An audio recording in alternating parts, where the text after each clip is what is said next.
Hey, toxic ring scandal. We are back. Talk about the most troublesome tag teams of all time, the most toxic tag teams of all time. This will be what it's about. Most controversial teams of all time.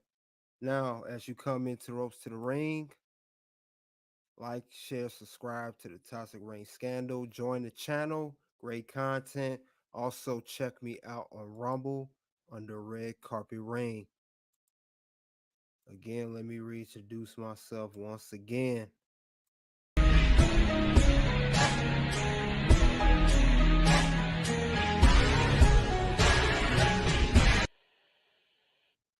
So, we will talk about the most troublesome tag teams of all time. I will pull up articles of the most tag teams that got a lot of stuff on camera, mostly off camera.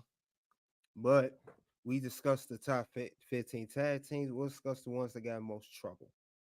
So we will get into that real soon. And some of these tag teams, they were blacklisted from the wrestling business, some were not. But allow me to share that information with you. You can bear with me.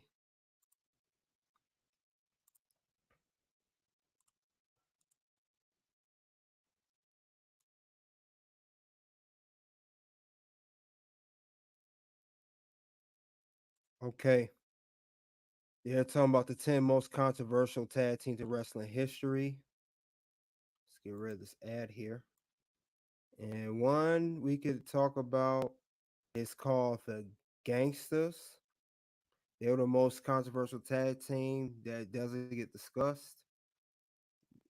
Now, this is the smaller Smoky Mountain Wrestling promoter ran by Corny, Jim Cornette.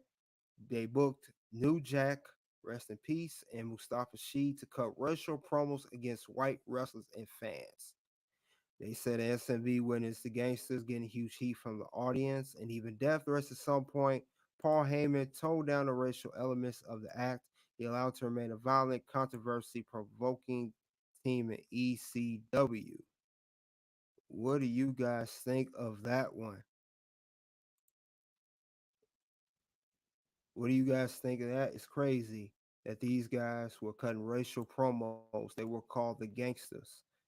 And it says it right here best. They cut racial promos. That is crazy. And I know that WWE would have went for that. And if they felt otherwise, they would have got fired, lost their job, to say the least.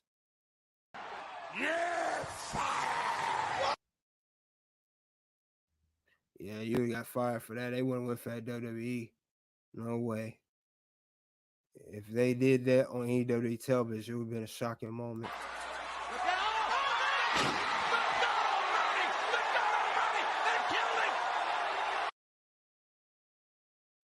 So that's one. At second, FTR mentioned earlier. Let's see. Let's close these ads out. They are hard to compare to legendary teams since they are entering a prime. There were plenty of controversial moments that came from a WWE main roster stint before joining AEW. Vince McMahon wanted to get FTR a bizarre gimmick of wearing silly outfits was turned down. The duo even requested their release multiple times for WWE before it was finally granted. Both members have spoken out about people and things they dislike in WWE to create controversy. So FTR, like I stated earlier, went through a lot. They disagree with a lot of the decisions that WWE management made, primarily Vince McMahon and the rest of the creative team. They have to do silly stuff. They best works with Randy Orton when they did the RKO FTR, and they had them come out as a joke. They were literally a joke, and they wanted to get released. They said no. They finally gave it to them. I believe they had injury, or one of their guys had an injury, and they made a deal with WWE to anything out their contract to go AEW. They cut an interview about it. That's how bad it was. They was going to do anything to get out of that contract. They want out of WWE, and I cannot blame them for that because a talent like that, you cannot just display that anywhere and have it doing dumb stuff. And that is definitely something that you don't want because it will be one of those moments if they stay with WWE. Not this way! Not this way! Damn it! Not this way. They have to go to AEW way. So another team is the Nasty Boys. Said Brian Knobs and Jerry Sass became the controversial figures in every promotion they worked for. WWE, WCW, TNA, and utilized the Nasty Boys as a tag team at different stages in their careers. Found controversy by introducing hardcore wrestling to the mainstream fans. A close friendship between Knobs and Hulk Hogan behind the scenes earned him a lot of heat for enjoying the power that came with that. Even the last TNA run saw Knobs and Sass getting fired for acting out of order at a network holiday party. Wow.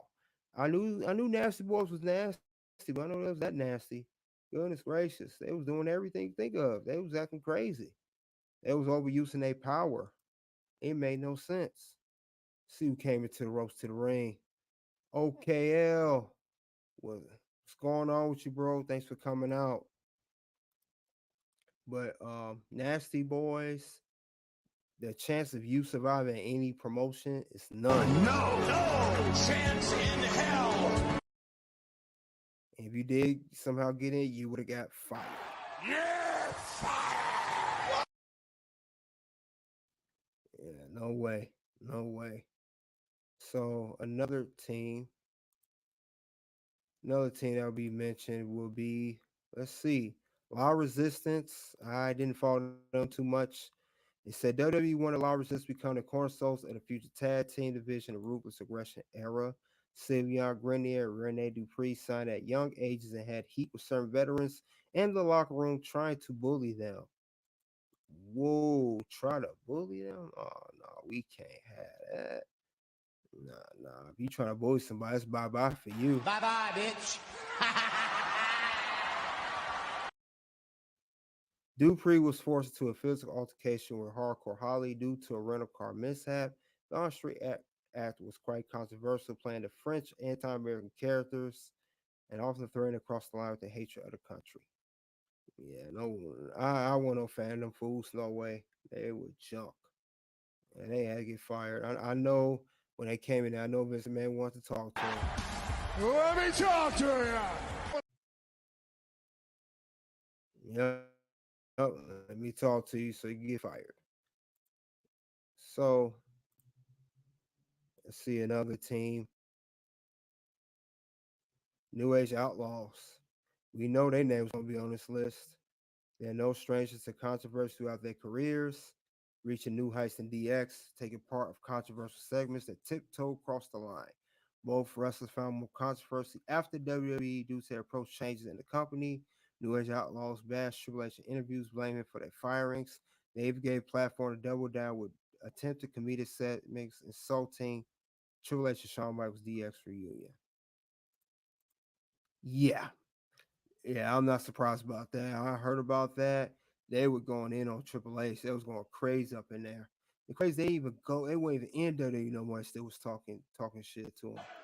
You standing here and you don't even go here. Now you with the come no more, still running your mouth. But luckily they cleared that up. Next team, we got the Young Bucks. No, they on here. Anyone to follow the Young Bucks career will see how much controversy helped them. A terrible teenage stint ended with Matt and Nick request their release to the dismay of Bruce Pritchard. Life after TNA started rough as well with Booker T calling disrespectful after WWE tryout. Many older generations of wrestlers talk down to the Young Bucks style of spamming super kicks and delivering fast-paced move. The controversy helped them gain momentum to become a hot act on the free agent market, played a role in formation of AEW. Yeah, they definitely was one of those crazy teams. Yeah, they was wild, man. I agree with that one. And once they couldn't get their way, the streak was The over. streak is over. Yep, done. Um, Another team we'll mention, APA, Alkalites Protection Agency, Brad Sean Farouk. WWE parent Ron Sims JBL saw them finding tremendous chemistry. Facts, I agree, as the beloved tag team Attitude Era. They had similar styles and interests, but they also came known for their backstage bullying. Mostly JBL.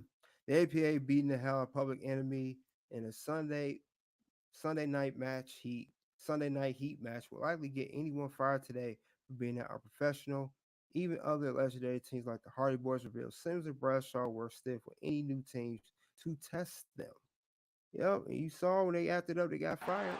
You're fired! Yep. And when you thought they had their streak going, it was stopped. Streak's over! Streak's over! They did it! Oh, they haven't done it! Nope, streak's not over. So you came to roast to the ring. XL Pro, salute to you. Thank you for your support, bro. Now, I'm gonna mention another team, the Outsiders, part of the NWO. WCW signing Kevin Nash and Scott Hall together only made sense that the real life best friends would form a tag team.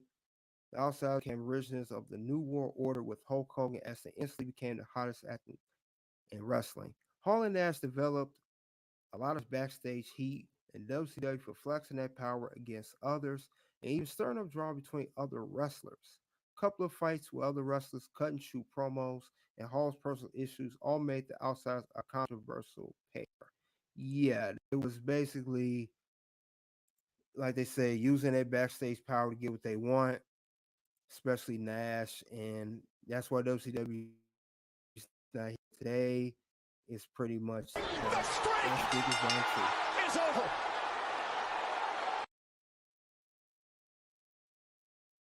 So yeah, that's definitely true. Um, that's what happens when you give company that kind of company power to regular employees and their wrestlers, and you making them executives and giving them all this creative control, just like the Young Bucks in AEW right now. But that's another story for another day. The jury's still out on that. See how long that will last. Of the Young Bucks, should I say the elite being in power of AEW as well as being full time wrestlers. Another controversial tag team, Billy and Chuck, and this is Billy from the New Age Outlaws. I think it's the first. Yep. We won't get into that too much, but we'll talk about the Dudley Boys. The controversial nature of the Dudley Boys helped them all-time great duo in ECW and WWE. Bubba Ray specifically incited crowds at ECW with vulgar and personal insult. Paul Heyman even admitted that he feared riots multiple times due to the Dudley Boys' heel personas. They found WWE found a different form of controversy to attach to Bubba and Devon. First major storyline of the Dudley Boys saw them put women through tables every week. Bubba powerbomb an elderly Mae Young off the stage through a table. It's a shocking moment to this day. And I mentioned that earlier on Red Carpet Ring. I think she was 84 at the time. And that's what made separate them from everywhere else. Made them a very unique tag team to say the least. But yeah, they was definitely undisputed on that part regarding their style of tag team. And that is undisputed. So, like, subscribe as people come in. Check me out on Facebook and Twitter. Now, as I go in more to the tag team thing, this is the cutoff point for Facebook.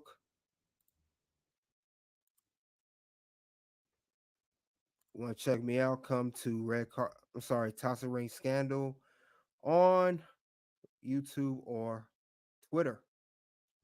But that is all the controversy tag teams.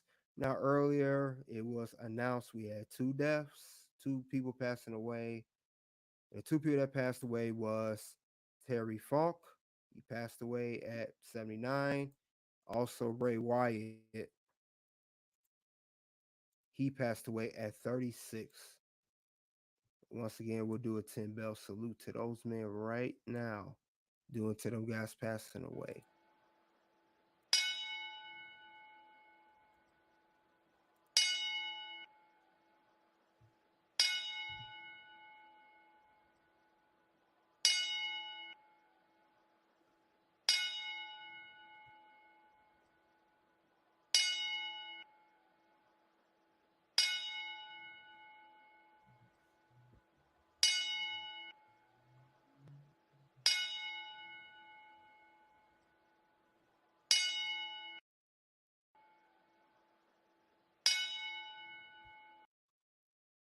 Okay. Rest in peace to Terry Funk and Bray Wyatt. Now, with that being said, I have a little I've been thinking about the Bray Wyatt passing away, and it's just find it weird.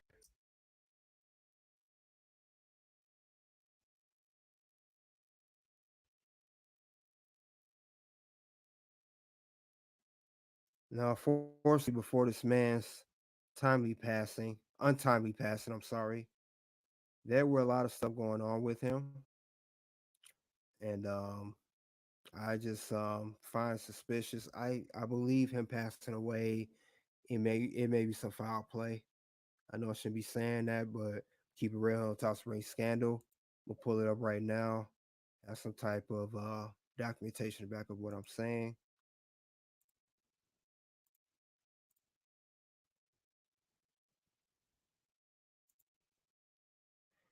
Now, they said Bray Wyatt before he passed away. This is back in July, a month ago. They had scrap plans for the Funfly Firehouse stable revealed. Before he passed away, they were supposed to have a stable. And this was scrapped. It was supposed to be, they say, a new style of the Wyatt family. It's supposed to be Bray Wyatt and his brother, Bo Dallas. They say whoever betrayed Uncle Howdy, even though it's never revealed. But he was on sideline with undisclosed illness. And neither he or Bo Dallas have yet to return to television. By the time the angle was started, Young will ask for his release, and they are talking about Eric Young. He's supposed to return. Eric asked for release, citing moral and creative reasons tied to working with Vince McMahon as a reason he wanted to leave. So there was supposed to be a new style of the Wyatt family. Eric Young, Bo Dallas, and of course Bray Wyatt. Now they kept saying for months he had a undisclosed illness. So it's led me to believe that Bray Wyatt had been sick for quite some time, and him passing away, to the people that know him personally, wasn't just out of nowhere. If something was going on with Bray Wyatt, it could have been a mental illness or a physical illness. They say it was internal. I believe it was a mental illness. And as far as to say, I think he could have maybe deleted himself for all we know. Could have deleted himself for all we know. Speculation. I'm not saying that's the case. Possibility. This is gonna sit right with me how he just passed like that. And I'm a big Bray Wyatt fan. I think something happened with his passing away today. Now let's see what else going on. Here it is back in May before that. Real reason Bray Wyatt's missing from WWE's internal roster. This is back in May. He isn't listed, wasn't listed on the roster, but still with promotion. Now they said despite not being there, he was omitted from the roster due to quotation injury, undisclosed illness. We see that word again, undisclosed illness.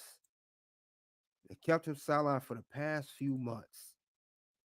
And they say remained sidelined through his illness, but still contracted. Something was going on with Bray Wyatt mentally. This has been going on. This was dated back to May, and he passed away today, August 24th. Something was going on with Bray Wyatt mentally. You can't tell me that it wasn't. Who is this coming to see? Residential Evil AMC. What up? Salute to you. Thanks for coming to Toss Ring Scandal. What did you say? He had a heart attack? Words. Are you serious? Is that speculation? They said it was documented he had a heart attack? Damn, man. That's why I said something happened with his passing away. Something happened with him. It's just something that didn't sit right with me. I'm gonna keep that up that he had a heart attack. I did not know that. But I knew something was up with him passing away. Because he's been out with illness for months. He's been out with months. And I believe that if he, I mean, they say he had a heart attack. I believe it was a mental illness as well. Look how he was pushed. He was the Fiend. He look how he lost his championship. Let's go into that right now.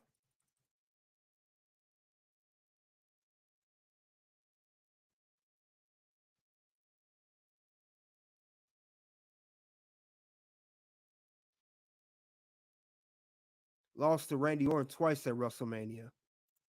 I think this was a mental thing that got to him, and it probably led to his demise, as well as the heart attack that was mentioned by the gentleman. What is your name again? Resident Evil AMC. Something happened with Bray Wyatt, and something mentally happened. Look at this right here.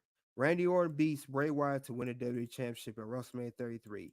Did he really need to beat Bray Wyatt and win his championship? No. Bray Wyatt could have beat Randy Orton right here. This is when they start messing up with his gimmick.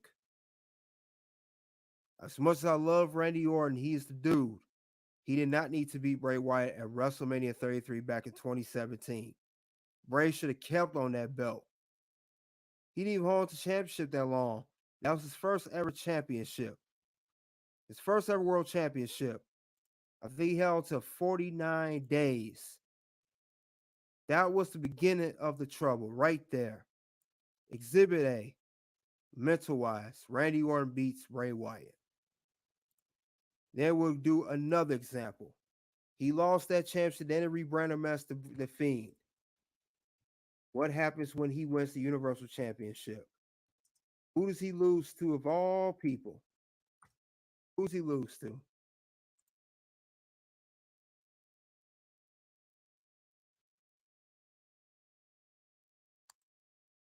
He lost to Goldberg.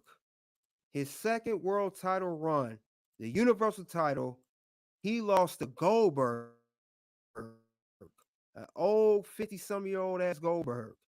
He said reveals beating Bray Wyatt for the Universal Championship wasn't his call. He also added that until he arrived in Saudi Arabia, he assumed he'd be losing the match.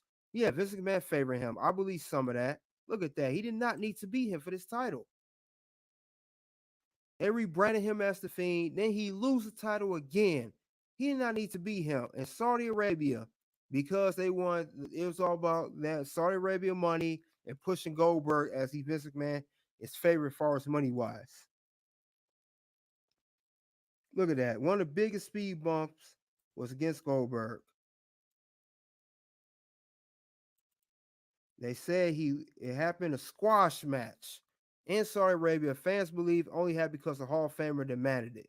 Now, do you guys in the chat or playback, do you believe that load of garbage Goldberg saying? Do you really think he had nothing to say on that? This is Goldberg, a Hall of Famer.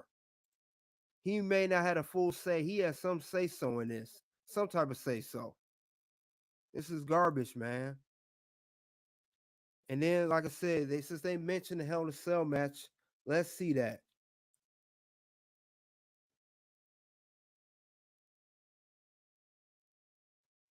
Because that ruined his character too. This match right here. Look what it said right here in this article. This is the Hell in a Cell match. This what really brought him down. Bray Wyatt reacts to Seth Rollins saying he wanted. Rollins said this that he wanted to, you know, hurt Vince McMahon after WWE Hell in a Cell 19. He opened up how he felt about the match. So not only Bray Wyatt felt some type of way, so did Seth Rollins. They face each other and ended in disaster. This is the Fiend character. And it was a no contest as Rollins took down the Fiend on the many weapons before smashing with a sledgehammer. The fans in attendance were upset. Turns out they weren't the only participants. And this is a member of this right here. That's a little shot of it. They say he spoke about what happened. Seth Rollins, he said he was upset. They say he was ready to go against Vince McMahon. He had to be held back by Tyson Kidd, who was a WWE producer. I came in through the curtain. I was ready to hurt Vince McMahon. I'm not kidding you. I'm not kidding you. He was there to hold me back. Dude, I stared right into Vince's eyes. You know where he sits in that chair backstage. I looked at him. He looked at me. We used to say where each other, and we walked, and he walked out. Now and now ruined Bray Wyatt, the Fiend, ruined Seth Rollins, who still has rebounded since then. And this was 4 years ago. He responded to the news of what Rollins says. Bray Wyatt, his response, he said, "Wait until you hear my reaction." That's all he said. I send my kids to Goddard because not only are they grown. Yeah, this is ridiculous, man. One after one mishap after another mishap after another mishap after another mishap. This don't make no sense. He couldn't win for losing, as far as that goes. It made no sense. It was undisputed losses with Bray Wyatt, as far as creative goes. Undisputed losses, to say the least. And that is undisputed. I felt like Michael Cole, not this way. Not this way! Not this way! Damn it! And every time we got close to Bray Wyatt getting over that hump, whether it's the Fiend or Bray Wyatt, new character win a title, we think the streak is over, and it's not. Streak's over! Streak's over! They done it! Oh, they haven't done it! So that's another exhibit C. Him losing the title to Orton, him losing the title to Goldberg, him and the Hell Cell match. And the nail in the coffin, let's see what it is right here. This is how I knew it was over for him. And it's not all Bray Wyatt's fault. It was just bad timing. And this is most recent.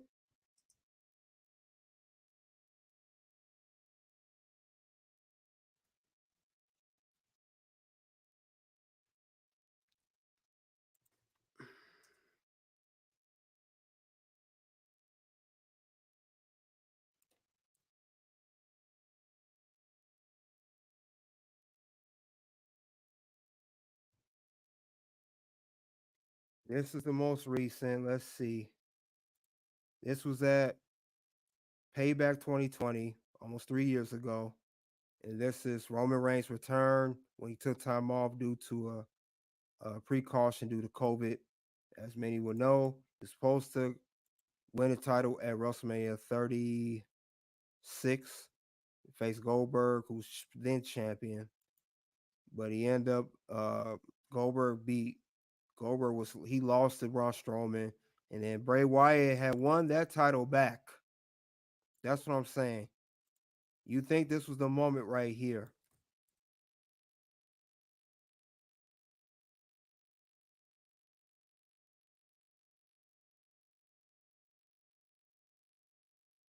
He won the Universal Champ for a second time.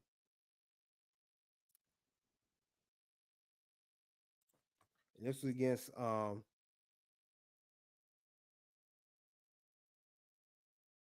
Strowman, who was the previous champion, was pretty much a champion set up to lose the belt anyway. He was a placeholder.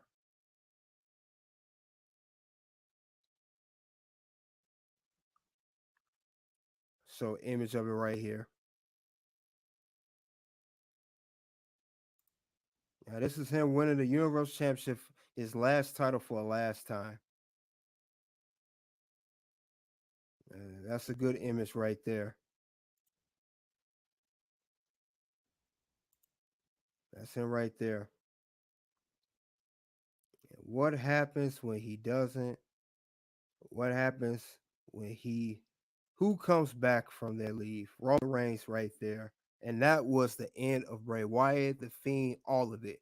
And he just never rebounded. It's sad. And then he held the title for what, a week? 7 days, literally 7 days. And Roman Reigns wins it back. He wins his title that he never lost. As you can see the image right there, that's Roman winning the belt at Payback in a triple threat match. And that was not only the end of Bray Wyatt's championship run, that was only for a week, it was the end of his career. That was it. It was over. Now, streak was over on that point. The streak is over. So I had to vent a little bit. Like I said, rest in peace to Bray Wyatt, to his family, Mike Rotunda, IRS, Bo Dallas's brother, his fiance JoJo, his children. He had 4 kids. He had ex-wife. He had 2 with his ex-wives, and 2 with JoJo. I feel bad for the children. I feel bad for JoJo, and it's of course his dad and his brother and everyone else. And he passed away at 36. It's terrible, terrible tragedy that's happened. Um, it's just terrible what's happened to this man. Very shocking death, one of the most shocking deaths. I'm still in shock over it, but I think it's some foul play happened to it. They say it was a heart attack. I gotta look more information on that. I think it was mental issues as well. He just could not win for losing. Every time he was up, he was right back down, up, down. And I think that got to him mentally. It probably led to other things. But that's all I have regarding the subject of most troublesome tag teams of all time. I did mention Bray Wyatt a little because he passed away today. A little tribute to him and a little speculation because I'm still a little shocked and a little upset of how this man just passed away like that. Soon 2 videos will pop up of another one that passed away, Terry Funk. 2 videos will pop up of Terry Funk, why WWE never respected Terry Funk. Also, we can mention the demise of the television championship. So until then, the champ's gonna head out.